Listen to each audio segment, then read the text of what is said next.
Hello guys, class 12th NCERT chemistry के P block elements का ये लेक्चर नंबर 2 है। और आज की वीडियो में हम chemical properties of group 15 elements के बारे में डिस्कस करेंगे, जिसमें हम oxidation state of group 15 element, anomalous properties of nitrogen and trends in chemical reactivities, जिसमें reactivity toward hydrogen, reactivity toward oxygen, reactivity toward halogens and reactivity toward metals के बारे में कंप्लीट स्टडी करेंगे। इससे पहले वाली वीडियो में हमने ग्रुप 15 एलिमेंट्स के अकरेंस, जर्नल ट्रेंड्स और फिजिकल प्रॉपर्टी के बारे में कंप्लीट स्टडी कर लिया है। अगर आपने वो वीडियो नहीं देखी है तो लिंक डिस्क्रिप्शन में, वीडियो की एंड स्क्रीन में और आई बटन में मिल जाएगा, जाके देख सकते हैं। चलिए आज की वीडियो स्टार्ट करते हैं। पहले अपनी एनसीईआरटी बुक ओपन की और chemical properties of group 15 element में सबसे पहले हम बात करेंगे ऑक्सीडेशन स्टेट्स की। ऑक्सीडेशन स्टेट ग्रुप 15 की जानने से पहले हम इन ऑक्सीडेशन स्टेट होता क्या है और ऑक्सीडेशन स्टेट और कोवैलेंसी में क्या डिफरेंस है, इसको जान लेते हैं। देखो, ऑक्सीडेशन स्टेट, जिसको हम ऑक्सीडेशन नंबर भी बोलते हैं, इनके बारे में वैसे आप रेडॉक्स रिएक्शन वाले चैप्टर में डिटेल में पढ़ के आए हैं क्लास 11th में, लेकिन यहाँ जितना रिक्वायरमेंट है उतना मैं यहाँ पे समझा देता हूँ। और एक दूसरा वर्ड जो है वो कोवैलेंसी। अब ये दोनों ही वर्ड जो हैं वो कई बार कन्फ्यूजन क्रिएट करते हैं, इसीलिए इन दोनों वर्ड में डिफरेंस आप समझ लीजिए। ऑक्सीडेशन स्टेट किसी भी एलिमेंट का निकाला जाता है कंबाइंड स्टेट में। कंबाइंड स्टेट का मतलब क्या है कि मॉलिक्यूल फॉर्म में ही आप किसी भी एलिमेंट के ऑक्सीडेशन स्टेट के बारे में बात करेंगे।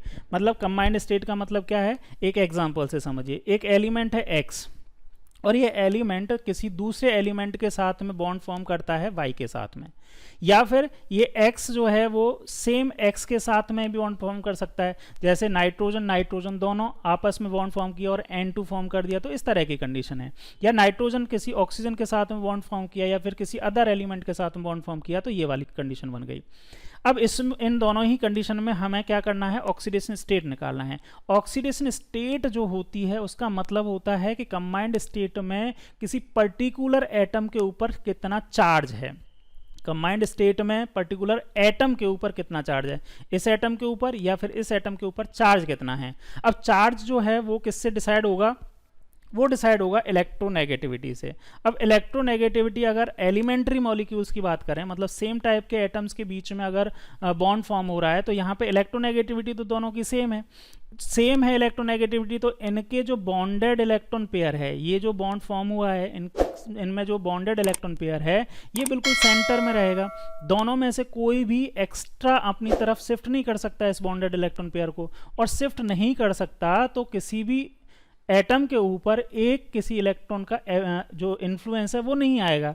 इसका मतलब जो इनका न्यूट्रल एटम जो न्यूट्रल था अभी भी न्यूट्रल ही रहेगा कंबाइंड स्टेट में ही, और ऑक्सीडेशन स्टेट जो होगी वो दोनों की ही कितनी होगी, 0 होगी। इसीलिए एलिमेंट्री फॉर्म में किसी भी मॉलिक्यूल में, एलिमेंट्री फॉर्म में एटम का जो ऑक्सीडेशन स्टेट होता है वो ऑलवेज 0 होता है। बात करते हैं कंपाउंड मॉलिक्यूल्स की। जैसे मैंने एक्स और वाई लिया और एक अजूम कर लेता हूं कि इलेक्ट्रोनेगेटिविटी जो है वो एक्स की ज़्यादा है वाई से। इसका मतलब क्या है कि एक्स और वाई के बीच में जब बॉन्ड फॉर्म हुआ होगा तो यहाँ पे 1-1 इलेक्ट्रॉन की शेयरिंग हुई होगी। अब 1-1 इलेक्ट्रॉन की शेयरिंग तो हुई, लेकिन इलेक्ट्रोनेगेटिविटी एक्स की ज़्यादा है वाई से, तो ये शेयर्ड पेयर इलेक्ट्रॉन जो है वो थोड़ा सा किसकी तरफ शिफ्ट रहेगा, इस एक्स की तरफ शिफ्ट रहेगा ड्यू टू इलेक्ट्रोनेगेटिविटी। तो यहाँ अगर इसकी तरफ अगर शिफ्ट हो जाएगा तो ये वाला जो इलेक्ट्रॉन है इसका इफेक्ट या इन्फ्लुएंस जो है वो एक्स के ऊपर रहेगा। इसका मतलब एक इलेक्ट्रॉन का इन्फ्लुएंस रहेगा, मतलब -1 चार्ज जो है वो एक्स के ऊपर ज़्यादा आ जाएगा। लेकिन y के ऊपर, क्योंकि y से दूर चला गया है ये पेयर इलेक्ट्रॉन जो है, इसीलिए इसके ऊपर +1 आएगा। ओवरऑल मॉलिक्यूल अभी भी कैसा है, न्यूट्रल है। तो इसका मतलब क्या हुआ कि ये x की ऑक्सीडेशन स्टेट इस XY कंपाउंड में -1 होगी और y की ऑक्सीडेशन स्टेट +1 होगी। तो ये ऑक्सीडेशन स्टेट हुआ। अब बात करते हैं कोवैलेंसी की। तो कोवैलेंसी के लिए मैं आपको ग्रुप 15 का ही एलिमेंट लेता हूँ। जैसे ग्रुप 15 के एलिमेंट का इलेक्ट्रॉनिक कॉन्फ़िगरेशन NS2Np3 है। ये हम प्रीवियस लेक्चर में भी बात कर चुके हैं कि इलेक्ट्रॉनिक कॉन्फ़िगरेशन जो होता है इस तरह से है। अब S जो होता है, S सब शेल में सिर्फ 1 ऑर्बिटल होता है और P में कितने ऑर्बिटल्स होते हैं, 3 ऑर्बिटल्स होते हैं। ठीक है। अगर ग्रुप 15 एलिमेंट की बात करें तो ग्रुप 15 के एलिमेंट जो हैं वो S में दोनों इलेक्ट्रॉन्स पेयर्ड होते हैं और P जो होता है उसमें 3 इलेक्ट्रॉन अनपेयर्ड फॉर्म में रहते हैं। तो यहाँ पे जब कोवलेंट बॉन्ड बनाने की बात आएगी तो ये अनपेयर्ड इलेक्ट्रॉन्स जो हैं वो क्या कर सकते हैं, बॉन्ड या कोवलेंट बॉन्ड फॉर्म कर सकते हैं। तो कोवैलेंसी 3 हो सकती है। या फिर क्या हो सकता है कि जो ये s के जो पेयर्ड इलेक्ट्रॉन्स हैं और अगर यहाँ पे वेकेंट d ऑर्बिटल प्रेजेंट है, d में 1 2 3 4 5 ऑर्बिटल्स होते हैं, ये d है। अगर ग्रुप 15 के किसी एटम के पास में d orbital vacant d orbital present है तो ये इलेक्ट्रॉन जो क्या था, पेयरिंग कर रहा था, एनर्जी पाके क्या हो सकता है, यहाँ d वेकेंट d ऑर्बिटल में जा सकता है। और जैसे ही ये इलेक्ट्रॉन वेकेंट d ऑर्बिटल में गया तो यहाँ ये भी अनपेयर्ड हो जाएगा और ये भी अनपेयर्ड होगा। तो टोटल 5 नंबर में अनपेयर्ड इलेक्ट्रॉन्स हो सकते हैं। इसीलिए यहाँ पे या तो 3 कोवलेंट बॉन्ड फॉर्म कर सकता है या 5 कोवलेंट बॉन्ड फॉर्म करता है। तो इस तरह से जितने कोवलेंट बॉन्ड जो एलिमेंट फॉर्म करता है उसको उसकी बोला जाता है कोवैलेंसी। तो दोनों ही डिफरेंट चीजें, ऑक्सीडेशन नंबर जो होता है वो बॉन्डेड इलेक्ट्रॉन्स को अट्रैक्ट करने की वजह से उसके ऊपर आने वाले चार्ज को बोलते हैं, जबकि कोवैलेंसी बोलते हैं कि कितने कोवलेंट बॉन्ड फॉर्म कर सकता है। क्लियर है। जैसे और एक एग्जांपल ले लीजिए, जैसे मैं एग्जांपल लेता हूं नाइट्रोजन के कुछ और जैसे नाइट्रोजन का अगर मैं लूं N2, जैसे N2 है तो N2 में नाइट्रोजन ट्रिपल बॉन्ड से बॉन्डेड है। अब इन दोनों की नाइट्रोजन की इलेक्ट्रोनेगेटिविटी सेम है तो यो 3 इलेक्ट्रॉन की इनकी शेयरिंग हुई है तो 3 जो बॉन्डेड इलेक्ट्रॉन पेयर हैं वो बीच में रहेंगे, बिल्कुल सेंटर में रहेंगे। इसकी वजह से इन ऊपर जो एक्स्ट्रा चार्ज आएगा वो कोई एक्स्ट्रा चार्ज नहीं आएगा। इसीलिए नाइट्रोजन N2 में ऑक्सीडेशन स्टेट जो है वो कितनी है, 0 है। ठीक है। NH3 की बात कर लेते हैं। NH3 में नाइट्रोजन और नाइट्रोजन जो है वो हाइड्रोजन के साथ में किस तरह से, देखो इस तरह से बॉन्डिंग है ना, नाइट्रोजन और हाइड्रोजन जो हैं वो सिंगल बॉन्ड से इस तरह से बॉन्डेड हैं। अब यहाँ पे हाइड्रोजन और नाइट्रोजन की इलेक्ट्रोनेगेटिविटी में डिफरेंस है। अगर मैं इनकी इलेक्ट्रोनेगेटिविटी की बात करूँ तो नाइट्रोजन की इलेक्ट्रोनेगेटिविटी होती है 3 और हाइड्रोजन की इलेक्ट्रोनेगेटिविटी होती है 2.1। इन दोनों की इलेक्ट्रोनेगेटिविटी में डिफरेंस है। और जो सिंगल बॉन्ड फॉर्म हो रहा है तो बॉन्डेड इलेक्ट्रॉन पेयर जो है वो नाइट्रोजन की तरफ शिफ्ट हो जाएगा और हाइड्रोजन से दूर चला जाएगा। अब नाइट्रोजन की तरफ शिफ्ट हुआ तो एक इस बॉन्डेड इलेक्ट्रॉन पेयर की वजह से नाइट्रोजन के ऊपर -1, दूसरे इस बॉन्डेड इलेक्ट्रॉन पेयर की वजह से और -1 हो जाएगा तो -2, और थर्ड की वजह से एक और -1 आएगा तो -3। और इन सभी हाइड्रोजन के ऊपर +1 चार्ज आ जाएगा। ओवरऑल आप देखेंगे तो ऑक्सीडेशन स्टेट जो है नाइट्रोजन की -3 हो गई है। ठीक है। और हाइड्रोजन की कितनी है, +1, क्योंकि एक एटम के ऊपर चार्ज की बात कर रहे हैं। तो नाइट्रोजन के ऊपर तो ये कम सारे के सारे का ऐड होके -3 हो गया है। इसीलिए आप देख रहे हैं कि नाइट्रोजन का -3 होगा NH3 में। अच्छा, ये तो हुआ स्ट्रक्चर के बेसिस पे। एक कॉमन मेथड X वाले मेथड से भी हम ऑक्सीडेशन स्टेट कैलकुलेट कर लेते हैं। किस तरह से होता है, देखो मॉलिक्यूल होता है तो मॉलिक्यूल के ऊपर ओवरऑल चार्ज कितना, 0। इन जितने भी एलिमेंट प्रेजेंट हैं उन सभी एलिमेंट्स के एटम्स के ऑक्सीडेशन स्टेट का अगर सम कर दें तो वो 0 आ जाएगा। जैसे हाइड्रोजन का मुझे पता है जनरली जो है वो +1 होता है, कई जगह पे -1 भी होता है, लेकिन हाइड्रोजन +1 स्टेट में होता है, ऑक्सीजन -2 स्टेट में होता है। ऑक्सीजन की मैक्सिमम -2 ऑक्सीडेशन स्टेट होती है, हाइड्रोजन की +1 होती है ना। कुछ एक्सेप्शन जरूर हैं लेकिन मोस्ट ऑफ कंपाउंड्स में ये वाली चीज़ें होती हैं। अगर आपको NH3 में कैलकुलेट करना है तो सपोज जिसका भी जैसे नाइट्रोजन का आपको ऑक्सीडेशन स्टेट कैलकुलेट करना है उसको आप X मान लीजिए। हाइड्रोजन का आप 1 हाइड्रोजन का आपको पता है +1 होता है तो 3 हाइड्रोजन का कितना हो जाएगा, 3x। और ओवरऑल चार्ज कितना है, 0 है तो 3x नहीं 3 हो जाएगा। ठीक है। और यहाँ से x की वैल्यू आप कैलकुलेट करेंगे तो ये -3 हो जाएगा जो यहाँ पे आ गया। इसी तरह से और भी आप कैलकुलेट कर सकते हैं। जैसे N2O में देखें, N2O का अगर मुझे कैलकुलेट करना है या तो स्ट्रक्चर से कैलकुलेट कर लें या फिर डायरेक्टली आप X वाले मेथड से भी कर सकते हैं। जैसे नाइट्रोजन के अगर मैं बात करूं, मुझे कैलकुलेट करना है N2O में, तो 1 नाइट्रोजन की मैंने x मानी तो 2 नाइट्रोजन की 2x हो जाएगी और एक ऑक्सीजन की कितनी होती है, -2, तो -2 हो गया। इक्वल टू ओवरऑल इसके ऊपर चार्ज 0 है तो 0 लिख दिया। अब यहाँ से आप कैलकुलेट करें x इक्वल टू कितना आ जाएगा, +1। इसीलिए N2O में नाइट्रोजन के एटम की जो ऑक्सीडेशन स्टेट होगी वो +1 होगी। इसी तरह से आप हाइड्रोजोइक एसिड की बात करें N3H की, है ना, N3H में अगर आपको निकालना है तो नाइट्रोजन के कितने हैं, नाइट्रोजन की मुझे कैलकुलेट करनी है तो 3 नाइट्रोजन के एटम है तो मैंने 3x लिखा। हाइड्रोजन की +1 होती है तो मैंने +1 लिखा। ओवरऑल इसके ऊपर चार्ज 0 है तो मैंने 0 लिख दिया। तो x की वैल्यू आ जाएगी -1/3 और ये ही इसकी ऑक्सीडेशन स्टेट होगी। क्लियर है? इसी तरह से आप किसी भी एटम की या एलिमेंट के एटम की आप ऑक्सीडेशन स्टेट निकाल सकते हैं किसी भी मॉलिक्यूल में। और एग्जांपल की बात कर लेते हैं, जैसे नाइट्रोजन मोनोऑक्साइड, इसमें भी आप ऑक्सीडेशन स्टेट नाइट्रोजन की कैलकुलेट करेंगे तो वो +2 आ जाती है। या नाइट्रस एसिड या डाई नाइट्रोजन ट्राईऑक्साइड HNO2 या फिर N2O3 में ऑक्सीडेशन स्टेट कैलकुलेट करेंगे नाइट्रोजन की तो वो +3 है। ठीक है, NO2 N2O4 में अगर कैलकुलेट करेंगे तो दोनों में +4 आती है। HNO3 या फिर N2O5 में कैलकुलेट करोगे तो ये +5 आ जाएगी। कैसे कैलकुलेट करनी है वो आपको समझ में आ गया। एक और एग्जांपल में N2O5 का और मैं आपके सामने सॉल्व कर देता हूँ। +5 किस तरह से आ रही है, जैसे नाइट्रोजन की मैंने x मानी, 2 नाइट्रोजन 2x आ गया, प्लस ऑक्सीजन के 1 ऑक्सीजन की -2 है तो 5 ऑक्सीजन की कितनी हो जाएगी, 5 मल्टीप्लाई बाई -2, और ओवरऑल इसके ऊपर चार्ज 0 है तो 2x - 10 = 0, और x की वैल्यू यहाँ से आप कैलकुलेट करें तो x = कितना आ जाएगा, 10/2 = 5, +5 आ जाएगा। यहाँ पे ये इधर की साइड में जाके प्लस आ जाएगा तो प्लस ये आ जाएगा और +5 ये आ गया। ठीक है, तो इस तरह से आप किसी भी एलिमेंट की ऑक्सीडेशन स्टेट कैलकुलेट कर सकते हैं। तो ये तो बात हुई ऑक्सीडेशन स्टेट किस तरह से कैलकुलेट करते हैं, कोवेलेंसी और ऑक्सीडेशन स्टेट में क्या डिफरेंस है। बात करें अगर ग्रुप 15 के एलिमेंट्स के ऑक्सीडेशन स्टेट की तो जनरली ग्रुप 15 के एलिमेंट की ऑक्सीडेशन स्टेट होती है +3, +5 या फिर -3। देखो -3 का मतलब क्या है कि ग्रुप 15 के एलिमेंट 3 इलेक्ट्रॉन्स को अपनी तरफ अट्रैक्ट कर सकते हैं, ले सकते हैं, तभी तो माइनस चार्ज आता है। अगर इलेक्ट्रॉन गेन होते हैं तो माइनस चार्ज आता है, और अगर लूज होते हैं तो क्या आता है, प्लस चार्ज। अभी आप इस चीज़ को समझ चुके हैं। माइनस जब ऑक्सीडेशन स्टेट का मतलब क्या है कि ये जो भी एलिमेंट्स हैं, ग्रुप 15 के एलिमेंट्स हैं, वो किसी एक ऐसे एलिमेंट के साथ में जुड़े हुए हैं जिनका इलेक्ट्रोनेगेटिविटी क्या है, कम है, तब तो ये माइनस वाली चार्ज आएगी, क्योंकि ये ग्रुप 15 एलिमेंट्स जो हैं वो क्या करेंगे, ग्रुप 15 के एलिमेंट्स इलेक्ट्रॉन्स को अट्रैक्ट करेंगे। और अगर ये ग्रुप 15 के एलिमेंट किसी ऐसे से जुड़ गए जिसकी इलेक्ट्रोनेगेटिविटी ज़्यादा है तो ये Y जो है वो क्या करेगा, इनसे इलेक्ट्रॉन्स अट्रैक्ट कर लेगा, तो प्लस में वैलेंसीज आएंगी, अब ऑक्सीडेशन स्टेट आएंगी।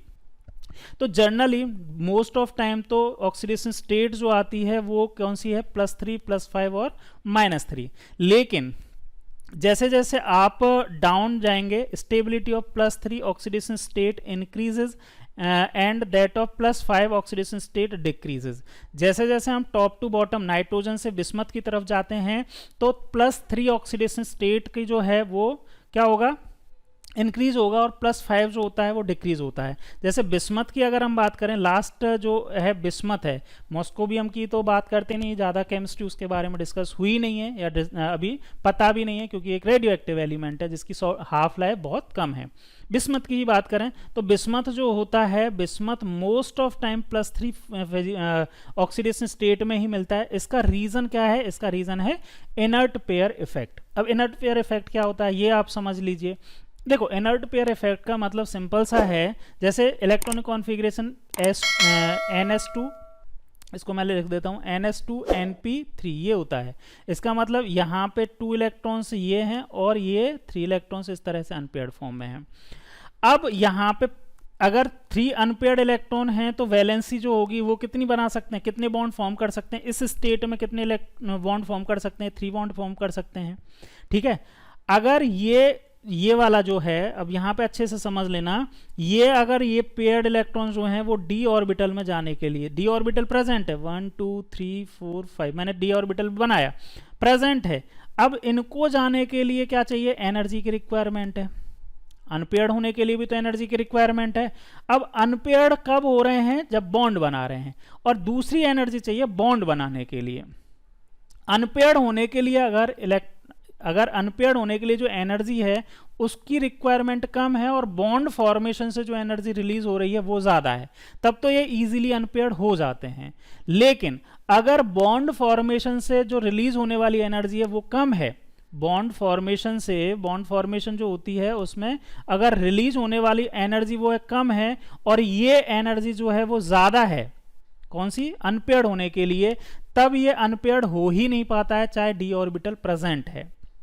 ठीक है, इसी की वजह से क्या होता है कि ये जो NS के इलेक्ट्रॉन्स हैं ये पेयर्ड फॉर्म में रह जाते हैं। इसी को क्या बोलते हैं, इनर्ट पेयर इफेक्ट। ठीक है। If the energy required to unpaired s electron pair exceeds the energy evolved when they form bond, then the s electron will remain paired. ठीक, when the s electrons remains paired, the oxidation state is always too lower than the usual oxidation state for the group. जैसे for example group 15 की ही मैं बात कर रहा हूं, तो group 15 में बिस्मथ +3 मोर स्टेबल है देन बिस्मथ +5, क्योंकि जो बिस्मथ के जब कंपाउंड फॉर्म होते हैं तो बिस्मथ जब बॉन्ड फॉर्म होगा बिस्मथ के साथ में, तो +5 जब जाने के लिए +5 के साथ में मतलब 5 कोवैलेंट बॉन्ड बनाने हैं, तब उससे जो एनर्जी लिबरेट हो रही है वो कम लिबरेट हो रही है, और अनपेयर्ड होने के लिए जो एनर्जी चाहिए 2s के पेयर जो इलेक्ट्रॉन है, इनको अनपेयर्ड होने के लिए जो इलेक्ट्रॉन चाहिए, एनर्जी जो चाहिए वो कम है। अब यहाँ पे ये 3 इलेक्ट्रॉन्स तो क्या है, अनपेयर्ड है, इनसे तो इनको अनपेयर्ड करने के लिए तो कुछ एनर्जी चाहिए ही नहीं, इनके तो बॉन्ड फॉर्मेशन से जो एनर्जी रिलीज हो रही है और ओवरऑल कंपाउंड की एनर्जी डाउन हो जाएगी, इससे मोर स्टेबल कंपाउंड फॉर्म होगा। अदर एग्जांपल भी हैं, इनके बारे में आप पहले भी पढ़ चुके हैं। जैसे ग्रुप 13 की अगर बात करूं तो ग्रुप 13 में थैलियम जो होता है वो थैलस फॉर्म में ज़्यादा स्टेबल होता है थैलिक से, मतलब +1 स्टेबल ज़्यादा है +3 से। इसी तरह से लेड की +2 जो स्टेट है वो मोर स्टेबल है देन +4 स्टेट से। ठीक है, तो ये अदर एग्जांपल हैं। अभी हम इस पे कॉन्सेंट्रेट करते हैं कि बिस्मथ जो है, बिस्मथ +3 और बिस्मथ +5 में से मोर स्टेबल कौन सा है? मोर स्टेबल है bismuth +3 is more stable then bismuth +5। इसका रीजन क्या है? Inert pair effect. क्या होता है इनर्ट पेयर इफेक्ट? आपको समझ में आ गया होगा। ठीक है, चलो अब ऑक्सीडेशन स्टेट के बारे में हम पढ़ लेते हैं। यही सब कुछ दिया हुआ है आपके इसमें एनसीईआरटी में, लेकिन थोड़े शॉर्ट में दिया हुआ है, मैंने जो आपको एक्सप्लेन कर दिया। देखो, the common oxidation state of these element are -3, +3 and +5। मैंने आपको बताया यही 3 जो स्टेट हैं, 3 ये ऑक्सीडेशन स्टेट हैं, वो जनरली ग्रुप 15 के एलिमेंट शो करते हैं। नेक्स्ट है the tendency to exhibit -3 oxidation state decrease down the group due to increase in size and metallic character. ये भी समझ लीजिए। देखो, अगर मैं इसकी बात करूं, नाइट्रोजन से अगर हम बिस्मथ की तरफ जाते हैं, मॉस्कोवियम को अभी मैं हटा देता हूं, ठीक है, नाइट्रोजन से अगर मैं बिस्मथ की तरफ जा रहा हूं तो इनके -3 ऑक्सीडेशन स्टेट जो है वो डिक्रीज हो रही है, मतलब -3 ऑक्सीडेशन स्टेट नहीं मिलेगी। -3 का मतलब क्या है? देखो, समझना है कि नाइट्रोजन जो है उसकी इलेक्ट्रोनेगेटिविटी हाई है। अगर इलेक्ट्रोनेगेटिविटी की मैं बात करूं तो नाइट्रोजन की इलेक्ट्रोनेगेटिविटी होती है 3.0। ठीक है, मैं इसको थोड़ा सा साइड कर देता हूं। नाइट्रोजन की इलेक्ट्रोनेगेटिविटी होती है 3.0, फॉस्फोरस की होती है 2.1, इसकी होती है 2.0, इसकी 1.9 और ये 1.9। ये इलेक्ट्रोनेगेटिविटीज होती हैं, मतलब टॉप टू बॉटम जा रहे हैं तो इलेक्ट्रोनेगेटिविटी कम हो रही है, और साथ साथ में साइज भी क्या हो रहा है? इसका साइज छोटा है, इसका इससे बड़ा है, इसका साइज इससे भी बड़ा है, क्योंकि हर एक जैसे जैसे एक एक स्टेप नीचे जाते हैं तो इसके एक एक सेल इंक्रीज होता जाता है, तो साइज इंक्रीज हो रहा है। साइज इंक्रीज होने का मतलब क्या है कि सेंटर में जो न्यूक्लियस है, सेंटर में न्यूक्लियस है, तो वो न्यूक्लियस आउटर मोस्ट सेल के जो इलेक्ट्रॉन्स हैं उनकी तरफ क्या करेगा? उनकी पकड़ जो होती है वो ढीली होती जाती है, मतलब आने वाला जो इलेक्ट्रॉन है 3 इलेक्ट्रॉन, -3 का मतलब क्या है कि 3 इलेक्ट्रॉन्स को अट्रैक्ट करना है, एक्स्ट्रा 3 इलेक्ट्रॉन को अट्रैक्ट करना है। अब ये जो आउटर मोस्ट सेल या वैलेंस सेल है वो तो दूर जा रहा है इस न्यूक्लियस से, और दूर जा रहा है तो इनके अट्रैक्शन फोर्स भी क्या होता जाएगा? कम होता जाएगा। अट्रैक्शन फोर्स भी क्या होगा? कम होगा। तो यहाँ पे बिस्मथ में -3 मिलती ही नहीं है। -3 क्यों नहीं मिलेगी? क्योंकि भाई यहाँ पे बिस्मथ का जो आउटर मोस्ट सेल है वो इस न्यूक्लियस से काफी ज्यादा दूर है, तो आने वाला जो इलेक्ट्रॉन होगा उनको अट्रैक्ट कर ही नहीं पाएगा। इनफैक्ट बिस्मथ में माइनस ऑक्सीडेशन स्टेट मिलती ही नहीं है, क्योंकि बिस्मथ में मेटेलिक कैरेक्टर भी आ जाता है। मेटेलिक कैरेक्टर के बारे में भी हमने यही बात की थी कि इजीली ये तो लूज हो जाते हैं, इससे जो वैलेंस शेल के इलेक्ट्रॉन है इतना भी इसके ऊपर पकड़ नहीं हो पाती है वैलेंस शेल के इलेक्ट्रॉन के कि इनको ये रोक पाए। ये तो क्या चाहता है कि ये लूज हो जाए, ये लूज हो ही जाते हैं। तो प्लस स्टेट जो होती है बिस्मथ की, +3 स्टेट मोर स्टेबल होती है। तो टॉप टू बॉटम अगर हम जा रहे हैं तो साइज इंक्रीज हो रहा है, और साइज इंक्रीज होने की वजह से -3 ऑक्सीडेशन स्टेट जो है वो डिक्रीज हो रही है। ठीक है, in fact last member of the group, last member किसकी बात कर रहे हैं यहाँ पे? बिस्मथ की बात कर रहे हैं। Bismuth hardly form any compound in -3 oxidation state. है ना। -3 के स्टेट में कोई कंपाउंड फॉर्म ही नहीं करता, क्योंकि 3 इलेक्ट्रॉन्स आ जाए, 3 इलेक्ट्रॉन्स ये होल्ड कर पाए, ऐसी इस की कैपेसिटी नहीं होती, क्योंकि कई सारे तो इसके अंदर क्या आ जाते हैं, शेल्स आ जाते हैं। तो इलेक्ट्रॉन इलेक्ट्रॉन के बीच में रिपल्शन है, लेकिन आउटर मोस्ट शेल में जो इलेक्ट्रॉन्स आएंगे उनका इस न्यूक्लियस के साथ में अट्रैक्शन हो ही नहीं पाता है। ठीक है। नेक्स्ट है the stability of +5 oxidation state decrease down the group. The only well characterised bismuth 5 compound is BF5। ये देखो ध्यान देना, सिर्फ एक कंपाउंड है BF5 के फॉर्म में, मतलब +5 के फॉर्म में सिर्फ एक है। रिमेनिंग जितनी भी बिस्मथ बनाएगा वो कितना बनाएगा, +3 स्टेट में ही ये स्टेबल होगा। Okay. The stability of +5 oxidation state decreases and that of +3 state increases due to inert pair effect down the group. अगर मैंने इसकी बात किया था डाउन द ग्रुप, यहाँ पे अगर मैं बात कर रहा हूँ तो +3 स्टेबल है, बिस्मथ में +3 क्यों है, due to inert pair effect. इसके बारे में मैंने आपको अभी समझा दिया है। Besides +5 oxidation state, nitrogen exhibit +1, +2, +4। तो नाइट्रोजन के अलग अलग ऑक्सीडेशन स्टेट के एग्जाम्पल भी हमने देख लिए हैं। Oxidation state also when it react with oxygen. हाँ, ये जरूर याद रखना है कि ऑक्सीडेशन स्टेट, ये सभी ऑक्सीडेशन स्टेट नाइट्रोजन की कब होती हैं, जब ये किसके साथ में कंपाउंड फॉर्म करता है, ऑक्सीजन के साथ में। लेकिन अगर हम बात करें हेलोजेंस की, it does not form compound in +5 oxidation state with halogen, as nitrogen does not have d orbital accommodate electron from other element to form bonds। हाँ, ये सेकंड एक चीज और है कि ऑक्सीजन के साथ में तो ये नाइट्रोजन की +1, +2, +5 सभी ऑक्सीडेशन स्टेट होती हैं, लेकिन यहाँ पे अगर आप देखें तो +5 ऑक्सीडेशन स्टेट हेलोजेंस के साथ में नहीं होती। ये याद रखने वाली चीज़ें, इनका रीज़न मैं आपको यहाँ पे समझा रहा हूँ, इनको नोट कर लीजिए रीजंस को। ठीक है, ये रीज़न आपको पता होने चाहिए, बाकी इनको याद ही रखना होगा कि +5 ऑक्सीडेशन स्टेट के साथ में कभी भी हेलोजन के साथ में नहीं होता है। इसका रीज़न क्या है, अभी मैंने जो आपको पेयरिंग वाली बात बताई कि क्या था कि यहाँ पे जो 2s में जो इलेक्ट्रॉन है, और यहाँ पे नाइट्रोजन की अगर हम बात करें तो ये 2p में 3 इलेक्ट्रॉन्स हैं। अब इस नाइट्रोजन में 2d प्रेजेंट ही नहीं होता, 2d का एग्जिस्टेंस नहीं होता, क्योंकि d ऑर्बिटल जो होते हैं वो 3 से स्टार्ट होते हैं, थर्ड सेल से स्टार्ट होते हैं, मतलब 3d प्रेजेंट होता है।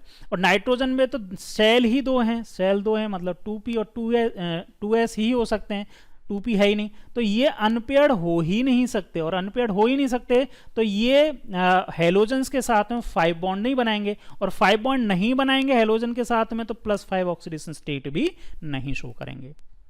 ठीक है, आगे Phosphorus also show +1 and +4 oxidation state in some oxo acids। In oxo acids के साथ में जो हेलोजन होता है, फॉस्फोरस जो होता है उसके साथ हो जाता है।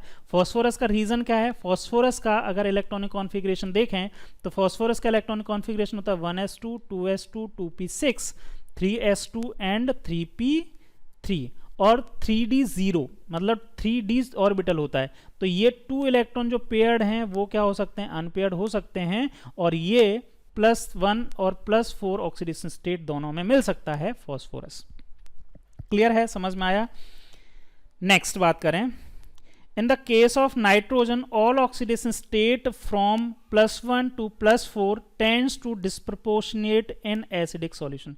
यार ये इंपॉर्टेंट सा लाइन है, इसको याद रखें, इसको समझ लो पहले, फिर याद भी रख लेना। देखो, अगर मैं ऑक्सीडेशन स्टेट की बात करूं तो +1 और +4 से जितनी भी ऑक्सीडेशन स्टेट होती हैं, +1 to +4, +1, +2, +3, +4, ये सभी डिस्प्रपोर्शनेट होती हैं। जैसे एसिडिक मीडियम में, कौन से मीडियम में, ये भी याद रखें, एसिडिक सॉल्यूशन में डिस्प्रपोर्शनेट होती हैं। जैसे HNO2 की अगर मैं बात करूं तो HNO2 में ऑक्सीडेशन स्टेट कैलकुलेट कर सकते हो, कितना है,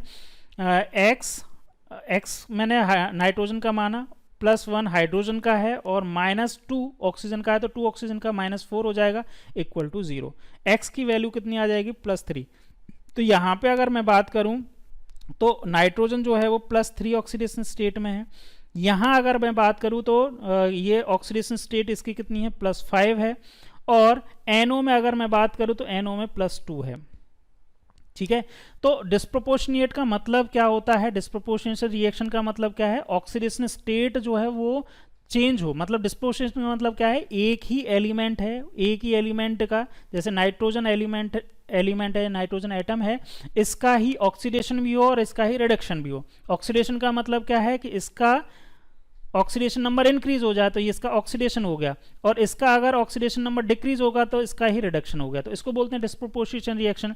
तो एसिडिक सॉल्यूशन में जो +1 से +4 की रिएक्शंस हैं डिस्प्रोपोर्शन भी करती हैं।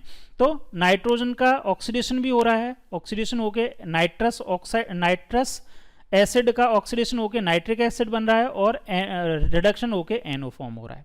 क्लियर है? चलिए, तो ये इस लाइन का आपको मतलब समझ में आ गया है। आगे बात करते हैं। Similarly in case of phosphorus nearly all intermediate oxidation state disproportionate into +5 and -3 both in alkali and acid. तो फॉस्फोरस के लिए अगर हम बात करें तो फॉस्फोरस की सभी इंटरमीडिएट ऑक्सीडेशन स्टेट जो हैं +5 से लेके -3 की एल्कली और एसिडिक सॉल्यूशन में डिस्प्रोपोर्शनेट होती हैं। मतलब डिस्प्रोपोर्शनेशन रिएक्शंस की बात करें तो नाइट्रोजन जो होगा वो एसिडिक मीडियम में डिस्प्रोपोर्शनेशन रिएक्शन देगा, और फॉस्फोरस जो होता है वो दोनों ही मीडियम में डिस्प्रोपोर्शनेशन रिएक्शन शो करता है। However, +3 oxidation state in case of arsenic, antimony and bismuth becomes increasingly stable with respect to disproportion। अब यहाँ पे आप ये मैंने बता ही दिया, बिस्मथ जो है या फिर डाउन में जैसे जैसे जा रहे हैं, डाउनवर्ड जैसे जैसे जा रहे हैं, तो वैसे वैसे +3 ऑक्सीडेशन स्टेट मोर स्टेबल होती जा रही है, रिमेनिंग +5 जो है वो कम स्टेबल है। उसका रीजन भी हमने समझ लिया।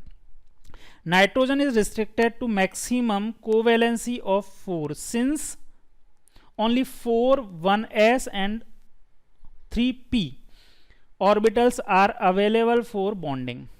अब कोवैलेंसी का मतलब मैंने आपको समझा दिया है। तो नाइट्रोजन के अगर केस की बात करें तो नाइट्रोजन में भाई मैक्सिमम कितने इलेक्ट्रॉन्स हो सकते हैं, मैक्सिमम इलेक्ट्रॉन्स जो बन सकते हैं, जो सेकंड सेल की अगर बात करें तो सेकंड सेल में S और P होते हैं, और S में मैक्सिमम 2 इलेक्ट्रॉन्स आ सकते हैं और P में मैक्सिमम 6 इलेक्ट्रॉन्स, मतलब टोटल 8 इलेक्ट्रॉन्स आ सकते हैं। 8 इलेक्ट्रॉन्स का मतलब है कि यहाँ पे टोटल बॉन्ड पेयर कितने बन सकते हैं, 4 बॉन्ड पेयर बन सकते हैं, 4 बॉन्ड पेयर का मतलब है इसकी मैक्सिमम कोवैलेंसी कितनी हो सकती है, 4 हो सकती है। कैसे हो सकती है, 3 तो ये कोवैलेंट बॉन्ड फॉर्म कर दे, और एक जो है वो क्या फॉर्म हो सकता है, कोऑर्डिनेट बॉन्ड फॉर्म हो सकता है, मतलब टोटल 4 बॉन्ड पेयर बना सकता है। तो मैक्सिमम कोवैलेंसी जो किसकी पॉसिबल है, नाइट्रोजन की पॉसिबल है, वो कितनी है, 4 है पॉसिबल है, क्योंकि सेकंड सेल में मैक्सिमम 8 इलेक्ट्रॉन ही ऑक्यूपाई हो सकते हैं, इसीलिए। The heavier elements have vacant d orbital in outermost shell which can be used for bonding यानी covalency and hence expand their covalency as pF6 minus, है ना, 6 तक कोवैलेंसी हो सकती है किसकी, फॉस्फोरस की।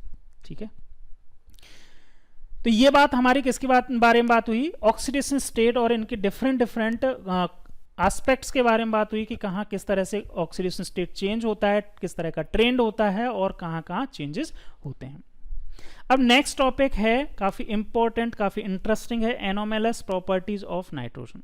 नाइट्रोजन की एनोमेलस प्रॉपर्टीज का मतलब क्या है, पहले तो वर्ड समझिए एनोमेलस, मतलब ग्रुप 15 के एलिमेंट्स हैं ये वाले, मैं इसको यहाँ पे ले लेता हूँ ग्रुप 15 एलिमेंट्स को। ठीक है, ग्रुप 15 के एलिमेंट्स, ये सभी ग्रुप 15 के एलिमेंट्स हैं, और इन ग्रुप 15 के एलिमेंट्स की अगर हम बात करें तो नाइट्रोजन जो है, ये नाइट्रोजन ये अदर एलिमेंट के कंपैरेटिवली डिफरेंट बिहेवियर शो करता है।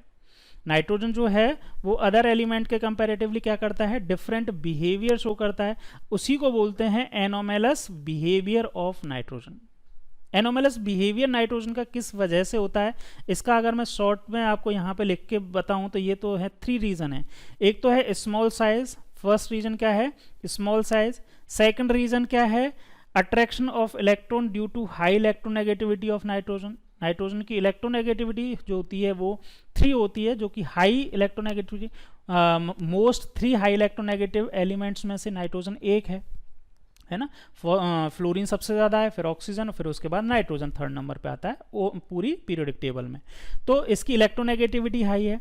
और नेक्स्ट अगर हम बात करें क्या, नेक्स्ट जो है वो क्या है, इसकी इसमें कोई भी D orbital, vacant D orbital present नहीं है, 2d ऑर्बिटल एग्जिस्ट नहीं होते, इसीलिए इसमें कोई भी वेकेंट डी ऑर्बिटल भी प्रेजेंट नहीं है। और हाई आयनाइजेशन एनर्जी, इनकी आयनाइजेशन एनर्जी जो होती है वो हाई होती है। इसका रीजन क्या है? इसका रीजन है कि इनका जो इलेक्ट्रॉनिक कॉन्फ़िगरेशन होता है वो हाफ फिल्ड इलेक्ट्रॉनिक कॉन्फ़िगरेशन होता है, जो कि कंपैरेटिवली स्टेबल इलेक्ट्रॉनिक कॉन्फ़िगरेशन है। ठीक है, तो ये 1 2 3 4 रीजन हैं जिनकी वजह से नाइट्रोजन जो है वो अदर एलिमेंट के कंपैरेटिवली एनोमैलस या फिर डिफरेंट बिहेवियर शो करता है। ठीक है भाई, चलो रीड करते हैं। यही चीजें यहाँ पे दे रखी हैं, इसके अलावा और भी चीजें हैं, वो बड़ा इंपॉर्टेंट टॉपिक है, ये समझना इसको। Nitrogen differ from rest of member of this group due to its small size. बताया अभी मैंने, स्मॉल साइज होता है, सबसे ऊपर है, सबसे कम सेल हैं, मतलब 2 ही 1s 1 फर्स्ट और k और l मतलब 1s 2s 2p मतलब 1 और 2 सेल हैं, मतलब सिर्फ 2 ही सेल हैं, इसलिए स्मॉल साइज है। इलेक्ट्रोनेगेटिविटी हाई है, हाई आयनाइजेशन एंथैल्पी है due to stable half filled electronic configuration and non availability of D orbital. इन वजह से, इन 4 रीजंस की वजह से जो नाइट्रोजन जो होता है वो अदर ग्रुप मेंबर्स जो हैं, मतलब फॉस्फोरस आर्सेनिक एंटीमनी या फिर बिस्मथ, इनसे अलग कुछ प्रॉपर्टीज शो करता है। Nitrogen has unique ability to form p pi multiple bond. Nitrogen जो होता है वो p pi multiple bonds form करने की टेंडेंसी होता है। अब पी पाई मल्टीपल बॉन्ड क्या हो, देखो जैसे नाइट्रोजन की अगर मैं बात करूं तो नाइट्रोजन जो होता है वो उसमें 3 बॉन्ड्स होते हैं। नाइट्रोजन के पास कितने बॉन्ड्स होते हैं? 3 बॉन्ड्स होते हैं। इनमें से 2 बॉन्ड्स जो हैं वो नाइट्रोजन की पी पाई बॉन्डिंग से बनते हैं। कैसे बनते हैं? देखो, अगर मैं नाइट्रोजन के इलेक्ट्रॉनिक हाइब्रिडाइजेशन के बारे में मैं ज़्यादा डिटेल में नहीं जाऊंगा, यहाँ पे इस तरह से होता है ना, इलेक्ट्रॉनिक कॉन्फ़िगरेशन नाइट्रोजन का इस तरह से है। अब ये तो S है और ये है 2, ये 2s है, ये 2p है। नाइट्रोजन के 2s के इलेक्ट्रॉन्स और 1p के इलेक्ट्रॉन्स जो हैं वो आपस में कंबाइन होके sp हाइब्रिडाइज ऑर्बिटल बना देते हैं। ये sp हाइब्रिडाइज ऑर्बिटल हैं, 2 sp हाइब्रिडाइज ऑर्बिटल्स हैं। इसी तरह से दूसरा नाइट्रोजन है, ये भी sp हाइब्रिडाइज ऑर्बिटल फॉर्म कर देता है इस तरह से ही। ठीक है, अब इन हाइब्रिडाइज ऑर्बिटल्स के साथ साथ में ये रिमेनिंग ये 2 जो p ऑर्बिटल बने, प्योर p ऑर्बिटल्स बने हैं, ये p ऑर्बिटल्स जो हैं वो क्या करते हैं, ये एक इस तरह से इस पे होगा और एक इसका, मतलब दोनों के पास 2 p ऑर्बिटल होंगे। अब ये p ऑर्बिटल्स जो हैं वो क्या करेंगे, बॉन्डिंग कर लेते हैं, और इसी को हम क्या बोलते हैं, पी पाई बॉन्डिंग बोलते हैं। प्योर p ऑर्बिटल्स जो होते हैं वो पाई बॉन्ड फॉर्म कर सकते हैं, और ये पाई बॉन्ड, और यहाँ पे ये जो हैं sp हाइब्रिडाइज ऑर्बिटल्स जो हैं वो क्या बनाते हैं, सिग्मा बॉन्ड फॉर्म करते हैं। ठीक है, तो पी पाई बॉन्ड का स्टेबल भी होते हैं। रीजन क्या है, क्योंकि इसका स्मॉल साइज होता है। ठीक है, इसका साइज स्मॉल है, तो ये पाई बॉन्डेड जो इलेक्ट्रॉन्स हैं ये इजीली क्या कर सकते हैं, ये कोलेटरल ओवरलैपिंग से बनते हैं पाई बॉन्ड्स। तो पाई बॉन्ड्स जो बनते हैं कोलेटरल ओवरलैपिंग से, तो स्मॉल साइज होने की वजह से ये इन पी पाई बॉन्डिंग में भी स्टेबल बॉन्ड फॉर्म कर देता है। अगर साइज बड़ा हो जाए तो ये वाली जो डिस्टेंस है, कौन सी वाली, ये वाली डिस्टेंस है, वो दूर हो जाएगी, और पहले से ही पाई बॉन्ड्स होते हैं वीक होते हैं, और इनके बीच में डिस्टेंस और बड़ी हो जाए, ज़्यादा हो जाए, तो इनकी स्टेबिलिटी और कम हो जाएगी, और कम हो जाएगी तो पी पाई बॉन्डिंग नहीं हो सकती। तो सिर्फ नाइट्रोजन जो होता है उसमें P pi multiple bonding possible है, या पी पाई मल्टीपल बॉन्डिंग होती है। ठीक है, with itself with other element having small size and high electronegativity, मतलब कार्बन और ऑक्सीजन के साथ में भी नाइट्रोजन जो है वो क्या बना देता है, पी पाई बॉन्डिंग कर सकता है। Heavier element of this group do not form p pi bond as their atomic orbital are so large and diffuse that they can not have effective overlapping. जो ओवरलैपिंग की यहाँ बात कर रहा हूँ, तो इफेक्टिव ओवरलैपिंग नहीं होती, बड़ी हो जाएगी, और ओवरलैपिंग जो है ये इस तरह से साइड बाय साइड ओवरलैपिंग कर रहे हैं, तो इफेक्टिव ओवरलैपिंग होगी नहीं, और इफेक्टिव ओवरलैपिंग नहीं होगी तो पी पाई बॉन्डिंग नहीं होगा। Thus, nitrogen exists as diatomic molecule with triple bond 1s and 2p between the two atoms. Consequently, its bond enthalpy is very high. अब ट्रिपल बॉन्ड फॉर्म हो गया और तीनों ही, एक तो ये सिग्मा बॉन्ड बन गया भाई यहाँ पे, एक तो सिग्मा बॉन्ड ये वाला बन गया और दो पाई बॉन्ड ये बन गए, तो 3 बॉन्ड्स बन गए। और ये पाई बॉन्ड भी काफ़ी स्ट्रॉन्ग है क्योंकि इनके स्मॉल साइज होने की वजह से इनके ऊपर इन दोनों के जो न्यूक्लियस है, न्यूक्लियस का पूरा इनके ऊपर कंट्रोल है। और इसकी वजह से नाइट्रोजन जो है वो ट्रिपल बॉन्ड फॉर्म कर देता है जिसमें एक सिग्मा होता है, रिमेनिंग 2 पाई होते हैं। ठीक है, तो ये 3 बॉन्ड्स बनने की वजह से इस बॉन्ड को ब्रेक करना बहुत डिफिकल्ट होता है। मतलब बॉन्ड डिसोसिएशन एनर्जी या बॉन्ड एंथैल्पी जो होती है इनकी काफ़ी हाई होती है। कितनी होती है? 941.4 kilojoule per mole. On the contrary, phosphorus, arsenic and antimony form single bond with PP, AS and SB, while bismuth form metallic bond in external state, elemental state।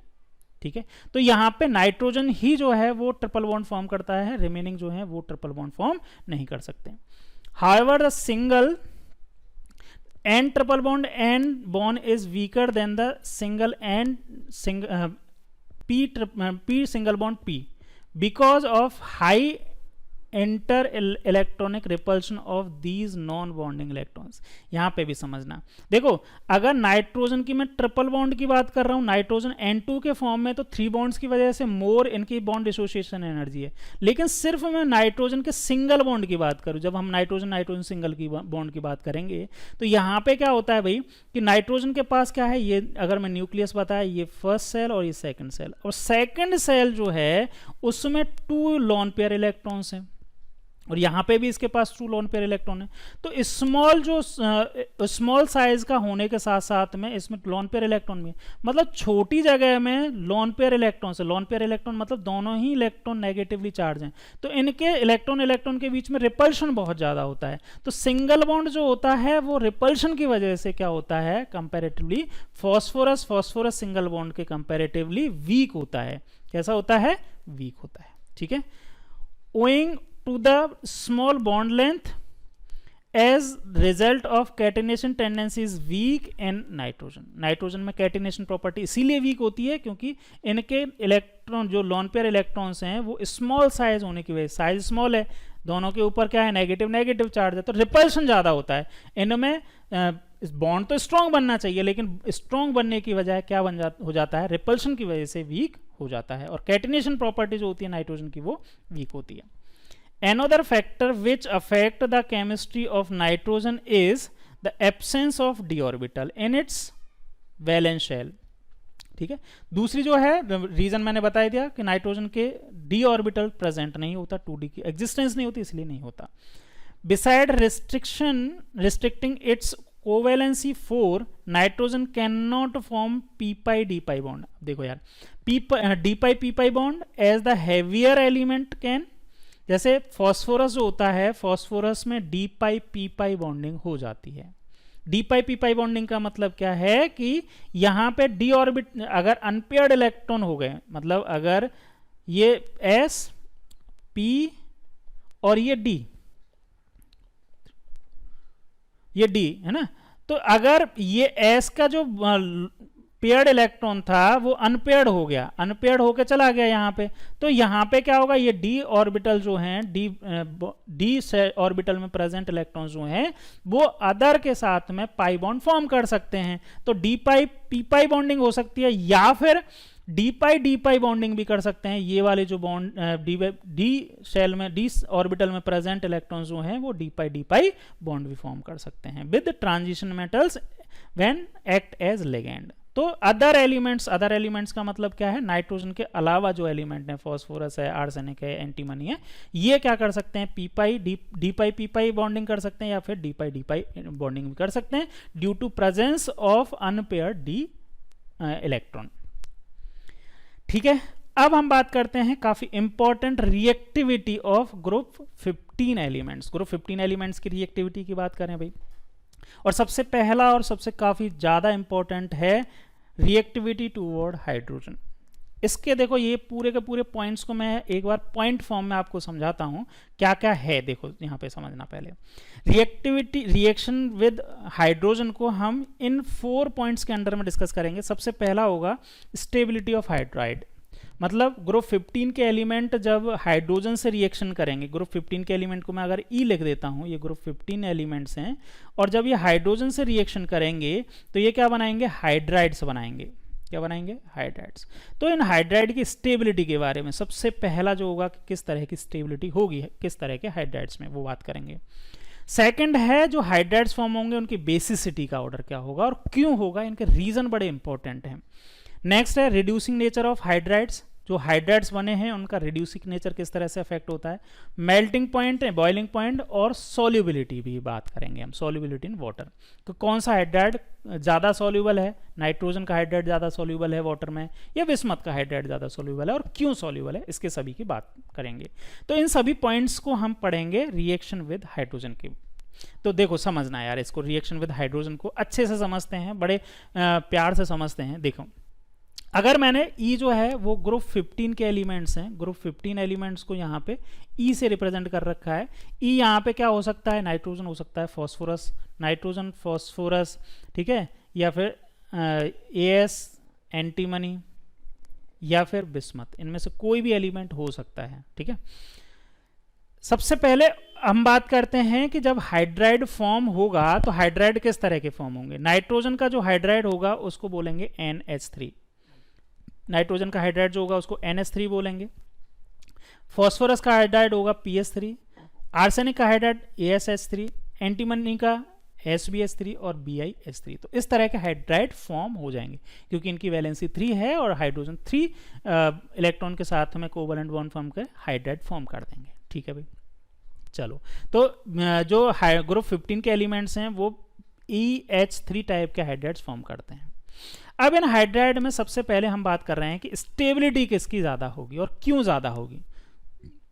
देखो स्टेबिलिटी का अगर ऑर्डर की बात कर लूँ सबसे पहले तो नाइट्रोजन जो है, नाइट्रोजन का हाइड्राइड है अमोनिया, तो अमोनिया सबसे ज़्यादा स्टेबल है, फिर फॉस्जीन है, फिर रिमेनिंग हाइड्राइड जो हैं वो जैसे जैसे हम टॉप टू बॉटम जा रहे हैं, अगर मैं इसको इस तरह से लिख दूँ NH3, PH3, ASH3, SbH3 और BiH3, तो टॉप टू बॉटम जा रहे हैं तो स्टेबिलिटी जो है हाइड्राइड्स की वो क्या हो रही है, रिड्यूस हो रही है।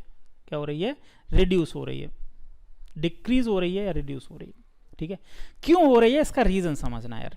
देखो जब नाइट्रोजन और हाइड्रोजन जब आपस में बॉन्ड फॉर्म करेंगे तो नाइट्रोजन का होगा 2p और हाइड्रोजन के पास है 1s, हाइड्रोजन के इलेक्ट्रॉन कॉन्फ़िगरेशन में तो 1s है। तो जो 3 इलेक्ट्रॉन्स हैं ना नाइट्रोजन के 3 इलेक्ट्रॉन्स जो हैं वो 2p में प्रेजेंट हैं, तो यहाँ पे जो ओवरलैपिंग होगी वो होगी 2p 1s। 2p का साइज जो है वो कंपैरेटिवली स्मॉल है। जब हम बात करेंगे फॉस्फोरस की, जब हम किसकी बात करेंगे, फॉस्फोरस की बात करेंगे, तो फॉस्फोरस और हाइड्रोजन में जो बॉन्डिंग होगी वो किस तरह की होगी, 3p। फॉस्फोरस का 3p इलेक्ट्रॉन्स होंगे वो पार्टिसिपेट करेंगे बॉन्ड फॉर्मेशन में और हाइड्रोजन का 1s जो है वो इलेक्ट्रॉन पार्टिसिपेट करेगा। तो यहाँ पे इस तरह की ओवरलैपिंग होगी। अगर इसके बाद नेक्स्ट वाला जो है आर्सेनिक और हाइड्रोजन की ओवरलैपिंग बताएं और लास्ट में बिस्मथ और हाइड्रोजन, तो यहाँ की ओवरलैपिंग जो होगी बिस्मथ में जो इलेक्ट्रॉन्स होंगे वो 4p में प्रेजेंट होंगे।